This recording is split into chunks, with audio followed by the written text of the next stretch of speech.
Selamat siang Pak Yunus. Kami dari kelompok 1 Sistem Informasi Akuntansi dengan dosen pembimbing Pak Marsino. Kami ingin meminta waktu Bapak sebentar untuk kami wawancarai terkait tugas akhir kami. Oke, apa profesi yang sedang Bapak kerjakan sekarang? Profesi itu lebih pada pekerjaan ya. Ya di bidang support aplikasi. Support aplikasi? Ya. Di perusahaan apa Bapak bekerja sekarang? Puskom. Puskom Atmajaya? Atmajaya. Ya.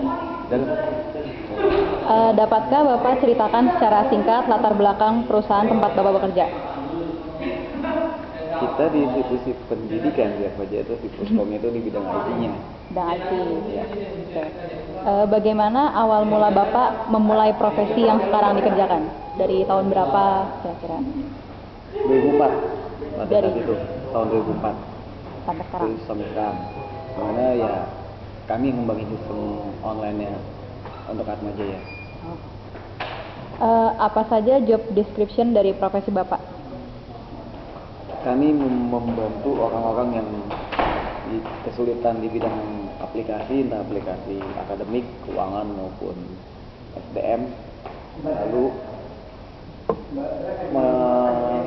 mengajari mereka juga jika ada program yang baru. Oke. Apa tujuan perusahaan Bapak dalam merekrut profesi yang Bapak duduki sekarang? Tujuan perusahaannya? Supaya ada perpanjangan tangan atau kalau saya boleh katakan, jadi ada yang orang untuk membantu menjelaskan ke user mengenai program dan menerjemahkan program tadi ke bahasa orang biasa manusia. Jadi perantara ya? Ya, perantara. Ya ketiga lah katakan.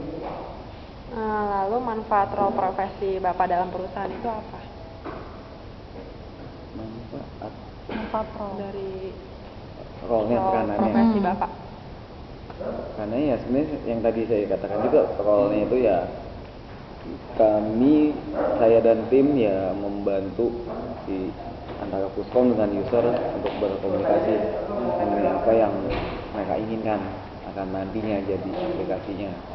Dan sudah jadi, nah kami tes dulu kemudian baru kami launching ke user sehingga user bisa menggunakannya. Apa saja keuntungan dan kesulitan dari profesi yang Bapak jalani sekarang? Kesulitannya banyak user yang masih gaptek, lalu kemudian banyak yang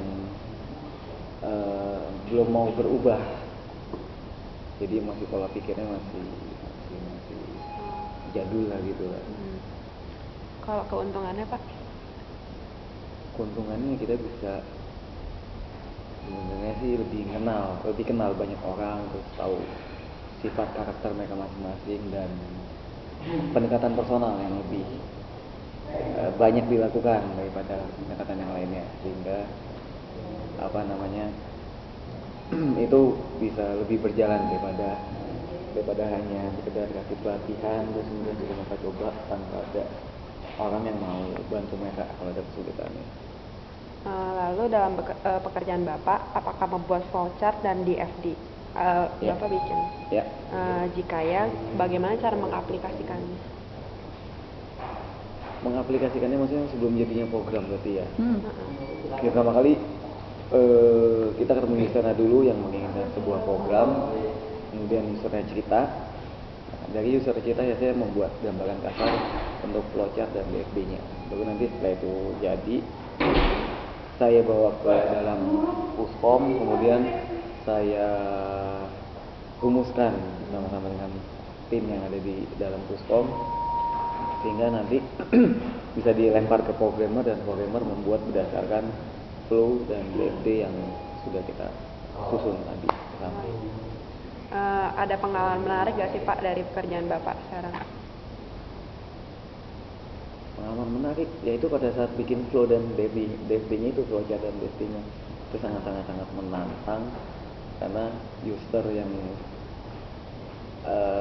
rapi gimana bikinnya, terus ya kami ajak cerita, kami ajak ngomong, kami ajak sharing, terus dari situ kan tergambar apa yang mereka inginkan, kami gambarkan, bawa lagi ke mereka, oh nggak mau yang seperti ini nih, kami gambarkan lagi dan sebagainya. Itu sebenarnya yang bagi saya sih menarik, menariknya di situ. Yang terakhir Pak, apa Bapak pernah nyesel atau pengen ganti profesi? Dibilang nyesel enggak, cuman pada satu titik pasti semua pekerjaan, semua bidang akan ada di titik jenuhnya. Nah, itu yang mulai saya rasakan saat ini. Dibilang nyesel sih enggak, tapi ingin niat ganti profesi bisa jadi, makanya saya nyoba jadi dosen. Iya Pak. Jenuhnya karena apa Pak? Jenuhnya karena hampir setiap saat lah kita buatin flu dan DP-nya tadi, terus juga ya kayak itu aja nggak ada perkembangan atau nggak ada boleh dikatakan nggak ada madesu, masa depan suram gitu. Jadi bisa dikembangkan untuk yang lain sih, cuman kalau di sini udah itu maksudnya. Kenapa menyesal sih nggak, cuman titik jenuhnya seperti itu. Oh gitu. Ya, oke, makasih ya Pak atas waktunya. Selamat siang.